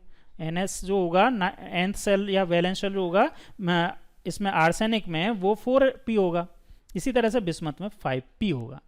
तो जैसे जैसे अगर हम p की साइज की बात करें तो सबसे स्मॉल होगा 2p और सबसे लार्ज होगा 5p। 1s सभी में कॉमन है क्योंकि हाइड्रोजन सभी में कॉमन है, ये हाइड्रोजन जो है 1s हाइड्रोजन का क्या करेगा, ओवरलैपिंग करेगा, ये सभी में सेम है। तो यहाँ पे जो सबसे स्ट्रॉन्ग ओवरलैपिंग होगी, जो सबसे स्ट्रॉन्ग ओवरलैपिंग होगी वो होगी 2p 1s के बीच में, फिर होगी 3s 1s के बीच में, उससे कम ओवरलैपिंग होगी ये वाली ओवरलैपिंग, उससे कम ओवरलैपिंग होगी 4p और 1s में और सबसे कम ओवरलैपिंग होगी 5p और 1s में। आप ऐसे समझिए कि अगर जैसे जैसे एक बड़ा साइज इक्वल साइज के अप्रोक्सीमेटली इक्वल साइज के हैं तो उनके बीच में ओवरलैपिंग अच्छे से होती है। अगर आप एक छोटी सी अपने साइज के अगर किसी आदमी से अगर क्या करेंगे दो बच्चे अगर आपस में गले मिल रहे हैं तो वो अच्छे से गले मिल पाएंगे। फिर एक थोड़ा बड़ा अडल्ट और एक बच्चा मिल रहा है तो वो थोड़ा सा कम, उन दोनों के बीच में गैप ज़्यादा हो जाएगा और अच्छे से वो गले नहीं मिल पाएंगे। और बहुत बड़ा और बहुत बल्कि सा आदमी अगर एक छोटे से बच्चे से गले मिलना चाहे तो बड़ा डिफिकल्ट होगा, ओवरलैपिंग बहुत कम होगी। ठीक है, और जैसे जितना कम ओवरलैपिंग होगी तो हाइड्राइड पीएच बॉन्ड या कहें या फिर एनएच बॉन्ड जो है वो सबसे स्ट्रॉन्ग बॉन्ड फॉर्म होगा, और सबसे स्ट्रॉन्ग बॉन्ड फॉर्म होगा तो NH3 जो है वो सबसे ज़्यादा स्टेबल होगा, फिर PH3, फिर ASH3 और SBH3, लास्ट में सबसे लीस्ट स्टेबल होगा BiH3। ठीक है, तो यहाँ सबसे पहली बात हुई स्टेबिलिटी ऑफ हाइड्राइड्स की, क्यों है कैसे है ये आप समझ गए। अब हम बात करते हैं बेसिक्स बेसिसिटी। अब ये हाइड्राइड की स्टेबिलिटी बड़ी इंपॉर्टेंट है, यहां से ही रिड्यूसिंग प्रॉपर्टी भी बताएंगे। पहले बेसिसिटी की बात और कर लेते हैं। तो देखो भाई, बेसिसिटी का मतलब क्या है, पहले तो बेसिसिटी समझ लीजिए। बेसिसिटी का मतलब क्या है, हम यहाँ पे बात कर रहे हैं लुईस बेस के बारे में। किसके बारे में बात करेंगे, लुईस बेस, क्योंकि ये सारे के सारे लुईस बेस हों। और लुईस बेस क्या होते हैं, लुईस एसिड या बेस क्या होते हैं, लुईस एसिड होते हैं जो इलेक्ट्रॉन गेन करने की टेंडेंसी रखते हैं, और लुईस बेस होते हैं जो इलेक्ट्रॉन पेयर को डोनेट करने की, इलेक्ट्रॉन पेयर जो डोनेट कर सकते हैं उनको हम क्या बोलते हैं, लुईस बेस। और जो जितना इजीली डोनेट कर सकता है वो उतना ही स्ट्रॉन्ग लुईस बेस होगा। क्या होगा, स्ट्रॉन्ग लुईस बेस होगा। अब यहां पे समझना कि स्ट्रॉन्ग लुईस बेस कब होगा, जब जो इजीली इलेक्ट्रॉन डोनेट करेगा। अब नाइट्रोजन जो है, नाइट्रोजन ये इसके पास लोन पेयर इलेक्ट्रॉन है, और ये हाइड्रोजन या फिर हाइड्रोजन्स की बात करें तो नाइट्रोजन का साइज सबसे छोटा है, स्मॉल है, और ये साथ में इस हाइड्रोजन के साथ में बॉन्ड बनाने के साथ में ये क्या हो गया है, 3 इलेक्ट्रॉन हाइड्रोजन के और इसके साथ आ गए हैं। तो यहाँ पे इसके लॉन पेयर इलेक्ट्रॉन जो है वो इस बैलेंस शेल में बहुत ही पास आ जाते हैं, और पास आने की वजह से इनकी जो रिपल्शन है वो बहुत ज़्यादा होगा, और रिपल्शन ज़्यादा होगा तो ये इलेक्ट्रॉन डोनेट करने की टेंडेंसी जो होगी वो भी ज़्यादा होगी। इलेक्ट्रॉन डोनेट टेंडेंसी क्या होगी, ज़्यादा होगी, कि भाई ये इलेक्ट्रॉन फटाफट डोनेट हो जाएं जिससे इनके बीच में रिपल्शन कम हो पाए, स्टेबिलिटी गेन हो पाए। ठीक है, तो ये इलेक्ट्रॉन इजीली डोनेट हो जाएंगे। अगर कोई मांगना चाहेगा इजीली ये डोनेट कर देगा, और डोनेट अगर कर देगा तो इसकी बेसिसिटी जो होगी, लुईस बेस जो होगा वो NH3 बहुत गुड या स्ट्रॉन्ग लुईस बेस होगा। PH3 कंपैरेटिवली बड़े साइज का है, तो यहाँ पे जो लॉन पेयर इलेक्ट्रॉन्स हैं उनके लिए थोड़ा सा स्पेस मिल जाता है, उतना ज़्यादा रिपल्शन नहीं होता, इसीलिए इनका कंपैरेटिवली कम टेंडेंसी होती है। और जैसे जैसे साइज इंक्रीज होता है तो लॉन पेयर इलेक्ट्रॉन्स को देने की टेंडेंसी कम होती जाती है, क्योंकि वहाँ पे रिपल्शन कम हो जाता है, और रिपल्शन कम हो गया तो बेसिसिटी भी क्या हो जाती है, डिक्रीज हो जाती है। तो हम ऐसा बोल सकते हैं कि अगर टॉप टू बॉटम अगर हम जाते हैं, इन सभी एलिमेंट्स को अगर मैं लिख दूं, है ना, सभी एलिमेंट्स को अगर मैंने लिखा इस तरह से BiH3, तो टॉप टू बॉटम अगर हम जा रहे हैं तो जो लॉन पेयर इलेक्ट्रॉन्स जो हैं, लॉन पेयर इलेक्ट्रॉन्स डोनेट करने की जो कैपेसिटी है वो क्या हो रही है, डिक्रीज हो रही है, और इस वजह से क्या हो रहा है कि बेसिसिटी जो है, बेसिसिटी इन हाइड्राइड्स की क्या होगी, डिक्रीज होगी। टॉप टू बॉटम जाने पे इन हाइड्राइड्स की बेसिसिटी डिक्रीज हो जाती है। ठीक है, क्लियर है। नेक्स्ट हम बात करते हैं रिड्यूसिंग नेचर ऑफ हाइड्राइड्स। जो हाइड्राइड्स का रिड्यूसिंग नेचर है इसके बारे में बात करें। देखो, अगर रिड्यूसिंग नेचर का मतलब क्या है कि हाइड्रोजन देने की टेंडेंसी, रिड्यूसिंग नेचर का मतलब पहले समझ लीजिए कि हाइड्रोजन डोनेट करने की टेंडेंसी, H+ डोनेट करने की या हाइड्रोजन डोनेट करने की टेंडेंसी जो होगी उसको हम क्या बोलेंगे, रिड्यूसिंग टेंडेंसी। अब यहां से आप सोचो कि इन तीनों में से NH3, ये NH3 है आपका, ये NH3 का स्ट्रक्चर है, ये PH3 है, ये ASH3 है, ये SBH3 है, ये BiH3 है। अब इन तीनों में से सबसे स्ट्रॉन्ग बॉन्ड कौन सा है, नाइट्रोजन और हाइड्रोजन के बीच में। क्यों है, क्योंकि ये सबसे शॉर्ट या स्मॉलेस्ट बॉन्ड है, क्योंकि इन नाइट्रोजन और हाइड्रोजन के जो अभी मैंने आपको स्टार्टिंग बताई थी स्टेबिलिटी, सबसे मोर स्टेबल NH3 है। क्यों है, क्योंकि नाइट्रोजन और हाइड्रोजन के बीच में जो 2p1s की जो बॉन्डिंग है, ये 2p P और यहाँ पे 1s की ओवरलैपिंग है, सबसे हाईएस्ट है और सबसे स्मॉलर बॉन्ड लेंथ है इनकी। तो इस बॉन्ड को ब्रेक करना बड़ा डिफिकल्ट है और बॉन्ड को ब्रेक करना डिफिकल्ट है, तो यहाँ से हाइड्रोजन रिलीज होना भी क्या है, डिफिकल्ट है। और हाइड्रोजन रिलीज होना डिफिकल्ट है, इसका मतलब इसका रिड्यूसिंग नेचर जो होगा, रिड्यूसिंग नेचर कैसा है, वो भी कम होगा, लेस होगा। तो अगर हम टॉप टू बॉटम अगर जाते हैं, टॉप टू बॉटम अगर हम जाते हैं तो अमोनिया जो है वो सबसे लीस्ट है, और जैसे जैसे आप आगे की तरफ जाओगे PH3, ASH3 या फिर SBH3 या फिर BiH3, तो BiH3 में जो हाइड्रोजन और इस बिस्मथ के बीच में बॉन्ड लेंथ जो है वो काफ़ी ज़्यादा है और इनकी ओवरलैपिंग भी कम है, तो ये इजीली ब्रेक हो जाएगा, तो ये हाइड्रोजन इजीली चला जाएगा, तो यहाँ से इजीली ये क्या होगा, रिड्यूसिंग नेचर होगा। तो टॉप टू बॉटम जाएंगे तो रिड्यूसिंग जो नेचर है या रिड्यूसिंग एजेंट जो है वो क्या होगा, रिड्यूसिंग नेचर इंक्रीज होगा। ठीक है, टॉप टू बॉटम। तो सबसे स्ट्रॉन्ग रिड्यूसिंग एजेंट कौन सा होगा, BiS3 होगा। सबसे लीस्ट रिड्यूसिंग एजेंट जो होगा वो NH3 होगा या अमोनिया होगा। रीजन बॉन्ड लेंथ है क्योंकि बॉन्ड लेंथ सबसे ज़्यादा बिस्मथ और हाइड्रोजन की है, जो आपको यहाँ पे मैंने इस तरह से दिखा भी रखी है। तो हाइड्रोजन और बिस्मथ के बीच में सबसे बॉन्ड लेंथ ज़्यादा है। रीज़न क्या है कि बिस्मथ का जो 5p है और हाइड्रोजन का 1s है, इनके साइज बहुत 5s का साइज बहुत ज़्यादा है। साइज बहुत ज़्यादा होने की वजह से इसकी बॉन्ड लेंथ बहुत ज़्यादा इंक्रीज हो जाती है। और सेकेंड रीज़न क्या बोल सकते हैं, ओवरलैपिंग कम होती है, तो ये इजीली ब्रेक हो सकता है और हाइड्रोजन दे सकता है, इसीलिए रिड्यूसिंग नेचर जो है वो सबसे ज़्यादा बिस्मथ हाइड्राइड का होगा। ठीक है, नेक्स्ट हम रिएक्शन ऑफ हाइड्रोजन या रिएक्टिविटी ऑफ हाइड्रोजन में बात करें melting point and boiling point की। तो मेल्टिंग पॉइंट और बॉइलिंग पॉइंट जो है वो किसके सबसे ज़्यादा होगा, देखो यहाँ थोड़ा सा चेंज है, वो है अमोनिया जो होता है, अमोनिया का एक्सेप्शनली सबसे हाई मेल्टिंग पॉइंट और बॉइलिंग पॉइंट होते हैं तीनों ही, मतलब रिमेनिंग जो एलिमेंट्स हैं फॉस्फोरस, आर्सेनिक, बिस्मथ और एंटीमनी, इन सभी से सभी के कंपैरेटिवली सबसे ज़्यादा जो बॉइलिंग पॉइंट और मेल्टिंग पॉइंट होते हैं वो अमोनिया के होते हैं।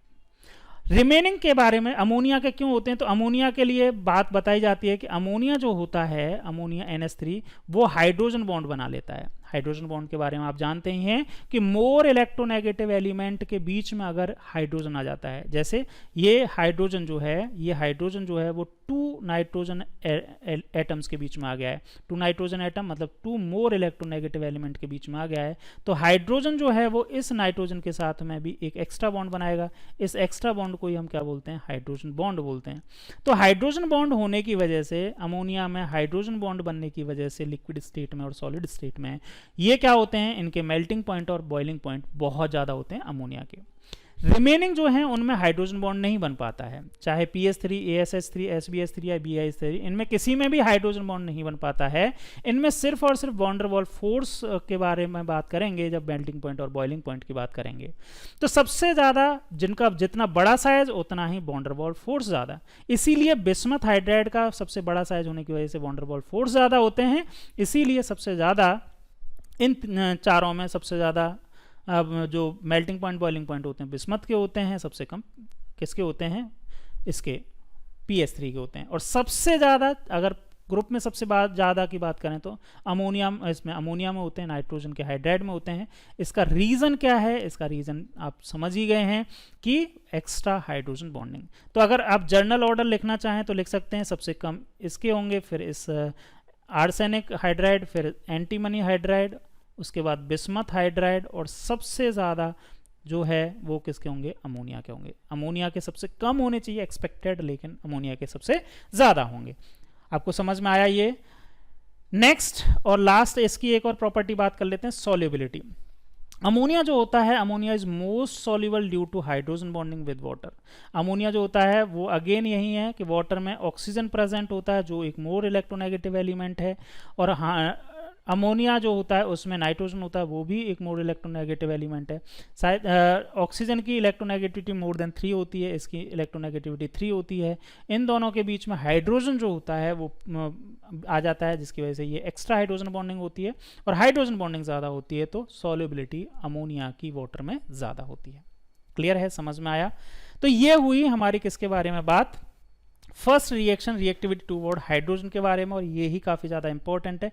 एक बार इसको फटाफट रीड करते हैं। देखो, all the element of group 15 from hydrides of type ES3, मैंने बताया अभी ES3 मतलब 3 इलेक्ट्रॉन्स जो हैं वो इस तरह के हाइड्राइड्स बनाएंगे, है ना। नाइट्रोजन से NH3 बनेगा, फॉस्फोरस से PS3 एंड रिमेनिंग से इस ES3 से बनाते हैं। ई जो है वो नाइट्रोजन, फॉस्फोरस, आर्सेनिक, एंटीमनी या फिर विस्मत हो सकता है। Some of the property of this hydride are shown in table 7.2। यहाँ पे कुछ प्रॉपर्टीज़ के डेटा दिए हुए हैं, जो मैंने प्रॉपर्टीज़ अभी आपको डिस्कस की हैं, वो ही सारी प्रॉपर्टीज़ यहाँ पे हैं। अब जो सीक्वेंस हमने बात किया है वही सीक्वेंस यहाँ से भी वेरीफाई कर सकते हैं। The hydride shows regular gradation in their properties. The stability of, सबसे पहला जो मैं बता रहा था, the stability of hydride decrease from NH3 to BS3 which can be observed from their bond dissociation enthalpy। ठीक है, स्टेबिलिटी हाइड्राइड्स की किससे आप एक्सप्लेन कर सकते हैं? P और S जो ऑर्बिटल हैं उनकी ओवरलैपिंग से, या फिर सेकंड हम क्या बोल सकते हैं, प्रैक्टिकली आप देखना चाहें तो बॉन्ड डिसोसिएशन एनर्जी से भी इसका एक्सप्लेनेशन कर सकते हैं। बॉन्ड डिसोसिएशन एनर्जी सबसे ज़्यादा जो होती है वो NH3 में होती है। अगर इसके डेटाज में भी देखें तो सबसे ज़्यादा बॉन्ड डिसोसिएशन एनर्जी किसकी है? NH3 की है, और सबसे कम है किसकी? SbS3 और BiS3 के लिए ये डेटा नहीं गिवन है। Consequently the reducing agent reducing character of the hydride increases. अब रिड्यूसिंग नेचर मैंने आपको बताया कि जो इजीली मतलब जिसमें सबसे कम ओवरलैपिंग है वो कौन सा है? Bismuth hydride. उसकी रिड्यूसिंग नेचर सबसे ज़्यादा है क्योंकि bismuth hydride easily hydrogen release कर सकता है, नाइट्रोजन बहुत डिफिकल्टी से हाइड्रोजन रिलीज करेगा, इसीलिए इसका रिड्यूसिंग करेक्टर कम है। Ammonia is the only mild reducing agent while bismuth is the strong reducing agent among the all hydrides. Basicity की अगर बात करें तो basicity also decreases in the order of NH3, PS3, ASS3 and SbS3। Basicity में यहाँ पे Lewis base के बारे में बात किया, मैंने अभी आपको समझा दिया ऐसा क्यों है, क्योंकि नाइट्रोजन की जो इलेक्ट्रॉन डोनेटिंग कैपेसिटी है वो सबसे ज़्यादा है due to high repulsion. Due to high electronegativity and small size of nitrogen, NH3 exhibit hydrogen bonding in solid as well as liquid state. Because of this, it has high melting point and boiling point than the PS3। तो ये भी हमने बात कर लिया क्यों melting point और boiling point ज़्यादा होते हैं। चलिए जी, नेक्स्ट जो है वो है रिएक्टिविटी टूवर्ड ऑक्सीजन। ऑक्सीजन के लिए, ऑक्सीजन के साथ में रिएक्टिविटी की अगर हम बात करें तो all these element from two type of oxides. अगर ऑक्साइड्स की बात करें तो P2O3 एंड P2O5 टाइप के ऑक्साइड्स बनाते हैं ग्रुप 15 के एलिमेंट। ई यहाँ पे नाइट्रोजन, फॉस्फोरस, एंटीमनी या फिर आर्सेनिक सभी एलिमेंट्स ही हैं ग्रुप 15 के। The oxide in the higher oxidation state of the element is more acidic than the lower oxidation state. Their acidic character decreases down the group. The oxide of the E2O3 of nitrogen and phosphorus are purely acidic than the arsenic, antimony, amphoteric and bismuth predominantly basic। अब इसका reason समझ लेते हैं, ये बहुत short में दे दिया है यहाँ पे, थोड़ा सा रीज़न समझ लीजिए यहाँ पे क्या है रीज़न इनका। देखो अगर ऑक्सीजन के साथ रिएक्शन की बात करें तो जैसा अभी हमने देखा कि ऑक्सीजन और ऑक्सीजन जो है ग्रुप 15 के एलिमेंट के साथ में E2O5 या फिर E2O3 या तो 5 कोवलेंट बॉन्ड फॉर्म कर रहा है या फिर E2O3 इस तरह के कंपाउंड फॉर्म कर सकता है, जिसमें अगर इनकी ऑक्सीडेशन स्टेट की बात करें तो E2O5 में ऑक्सीडेशन स्टेट जो होगी वो कितनी हो? +5, और E2O3 में ऑक्सीडेशन स्टेट जो है इन ग्रुप 15 एलिमेंट की वो होगी +3। अब +3 जो है वो क्या है? Act as stronger Lewis acid. Lewis acid जो होते हैं वो E2O5 वाले होते हैं क्योंकि इनकी ऑक्सीडेशन स्टेट +5 होता है। अब +5 और +3 का मतलब देखो, लुईस एसिड की बात हो रही है तो मैंने आपको लुईस बेस के बारे में बताया था, वही वैसे ही लुईस एसिड भी समझ लीजिए। लुईस एसिड का मतलब है कि जो इलेक्ट्रॉन को क्या कर सकता है, इलेक्ट्रॉन पेयर को ईजिली एक्सेप्ट जितना कर सकता है। और इजीली एक्सेप्ट करने के लिए क्या होना चाहिए कि कैटायन जो है उसका साइज स्मॉल होना चाहिए। साइज क्या होना चाहिए, स्मॉल। स्मॉल साइज का मतलब क्या है कि इसमें कम से कम सेल्स होने चाहिए, जिससे इस न्यूक्लियस के जो जैसे ही कोई इलेक्ट्रॉन आए तो न्यूक्लियस के पास में आए, और न्यूक्लियस के जितने पास में आएगा वहाँ पे अट्रैक्शन फोर्स ज़्यादा होगा। तो पहला रीज़न है कि स्मॉल साइज होना चाहिए। और अमाउंट ऑफ चार्ज जो है वो जितना ज़्यादा होगा, अमाउंट ऑफ पॉजिटिव चार्ज ज़्यादा होना चाहिए। तो जितना दोनों ये कंडीशंस होंगी उतना ही स्ट्रॉन्ग लुईस एसिड होगा। तो अगर E2O5 में अगर बात करें तो इसकी ऑक्सीडेशन स्टेट कितनी है, +5 है, और यहाँ पे +3। तो ऑक्सीडेशन स्टेट प्लस ज़्यादा है, इसका मतलब यहाँ पे चार्ज ज़्यादा है, और चार्ज ज़्यादा है तो वहाँ पे इलेक्ट्रॉन को अट्रैक्ट करने की टेंडेंसी ज़्यादा होगी, इसीलिए E2O5 जो होते हैं वो स्ट्रॉन्ग एसिड होते हैं।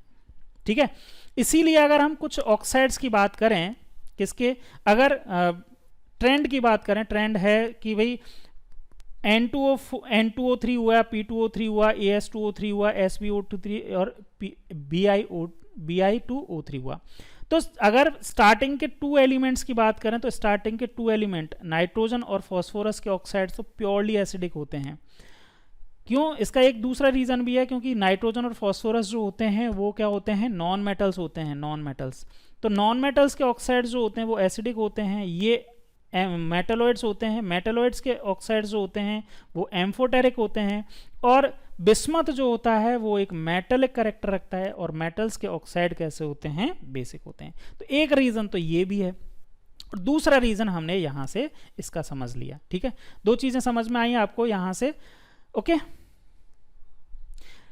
नेक्स्ट एक और रिएक्शन है, रिएक्शन विद हेलोजन, इसको भी समझ लेते हैं। हेलोजन्स जो होते हैं वो EX5 और EX3 2 टाइप्स के हेलोजन हेलाइड्स फॉर्म करते हैं, ग्रुप 15 के एलिमेंट्स। ठीक है, नाइट्रोजन जो होता है वो एक्सेप्शनली एनोमलस बिहेवियर में भी हमने देखा था, NX5 के कंपाउंड्स नहीं बनाता है, क्योंकि नाइट्रोजन के पास 2D इलेक्ट्रॉन नहीं होता है, जिससे ये 2s के इलेक्ट्रॉन्स अनपेयर्ड नहीं हो पाते हैं। सिर्फ जो नाइट्रोजन होता है वो NX3 टाइप के हेलोजन्स या हेलाइड ही बनाता है।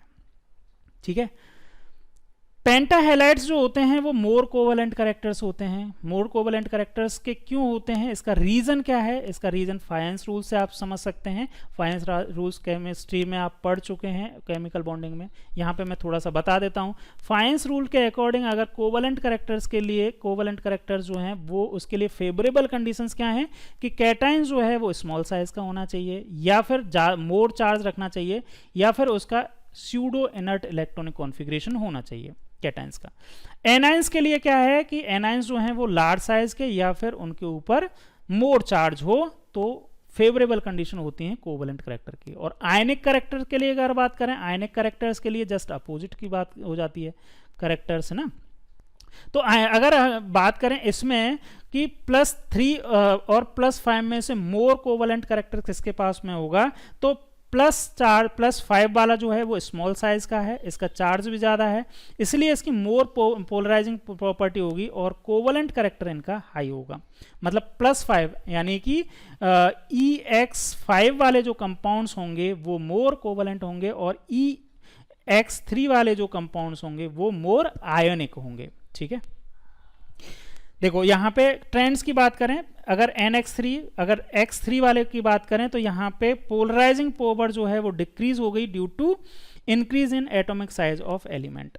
किसका साइज इंक्रीज हो रहा है यहाँ पे, X जो है वो तो सेम है, लेकिन नाइट्रोजन का साइज सबसे स्मॉल है और बिस्मथ का साइज सबसे हैवियर है।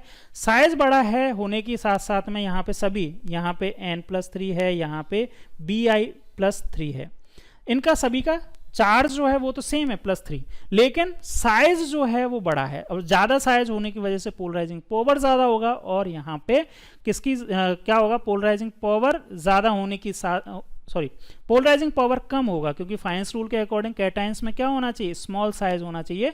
स्मॉल साइज जो है उसकी पोलराइजिंग पावर क्या होती है, स्मॉल साइज के कैटायंस की पोलराइजिंग पावर ज़्यादा होती है। बिग साइज के हो जाते हैं तो वो एनायन को उतना ज़्यादा पोलराइज नहीं कर पाते हैं, इसीलिए इनकी कोवलेंट कैरेक्टर जो होता है वो डिक्रीज होता है। साइज इंक्रीज, कैटायन का साइज इंक्रीज होने की वजह से कोवलेंट कैरेक्टर क्या होता है, डिक्रीज होता है। ठीक है, दूसरा अगर हम बात करें, अगर यहाँ पे हमने नाइट्रोजन लिया, एक एलिमेंट लिया, नाइट्रोजन फिक्स किया और नाइट्रोजन के डिफरेंट हेलाइड्स बनाए, जैसे हमने NCl3 बनाया, ठीक है, NF3 बनाया, NBr3 बनाया, मतलब यहाँ पे हमने हेलोजन अगर चेंज किए, तो हेलोजन चेंज करेंगे तो एनायन का साइज जो है वो चेंज होगा। नाइट्रोजन का साइज तो फिक्स हो गया, एनायन कैटायन का साइज तो फिक्स हो गया, एनायन का साइज इंक्रीज हो रहा है, और एनायन का साइज जितना इंक्रीज होता है तो according to Fajans rule more charge on anion या मोर साइज ऑन एनायन, दोनों ही कोवलेंट करेक्टर को क्या करेंगे, इंक्रीज करेंगे। तो टॉप टू बॉटम अगर यहां से जाएंगे तो कोवलेंट करेक्टर इंक्रीज होगा, ईज ऑफ पोलराइजेशन इंक्रीज, और कोवलेंट करेक्टर जो होगा वो इंक्रीज होगा, ठीक है। तो ये only NF3 is known as the stable due to the small size of nitrogen, ठीक है। तो ये हुए हमारे किसके बारे में बात, हेलोजन कंपाउंड्स के बारे में। एक बार हेलोजन के बारे में यहां से रीडिंग भी कर लेते हैं। देखो, reactivity toward halogen, these element react to form two series of halide EX3 and EX5। जब अनपेयर्ड फॉर्म में होंगे, मतलब पेयर्ड फॉर्म में होंगे 2s के, तब EX3, और अनपेयर्ड हो गए तब EX5।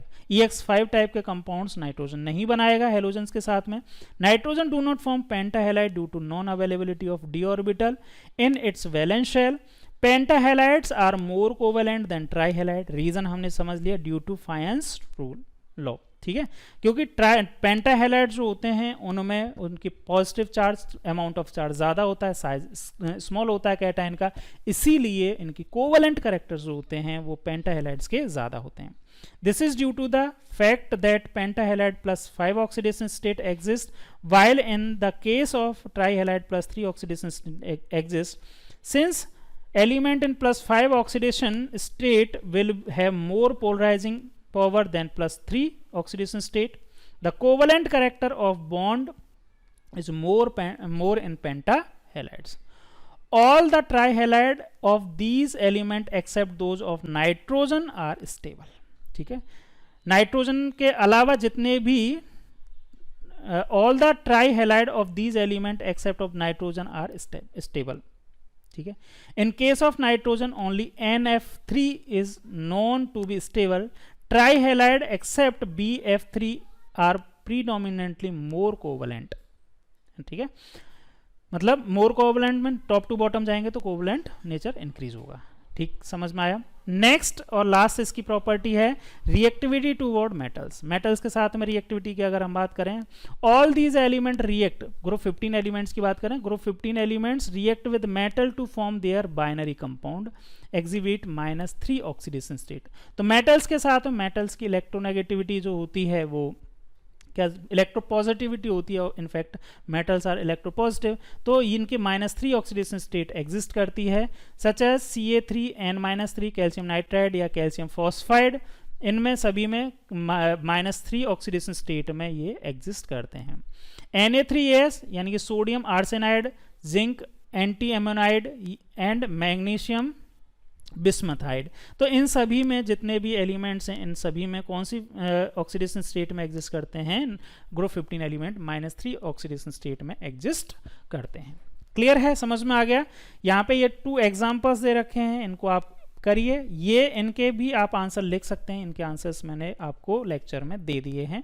ठीक है, अगर इनमें से नहीं समझ में आता है तो कमेंट कीजिए, नहीं तो मैं इनके लिए और भी आपको एक्स्ट्रा वीडियो बना दूंगा, पर्टिकुलर इंटेक्स क्वेश्चंस की भी। चलिए फिर आज के लिए इतना ही रखते हैं। नेक्स्ट क्लास में हम ग्रुप 15 के एलिमेंट्स के कंपाउंड्स जिसमें डाई नाइट्रोजन से स्टार्ट करेंगे। चलिए फिर मिलते हैं नेक्स्ट लेक्चर में। Thank you.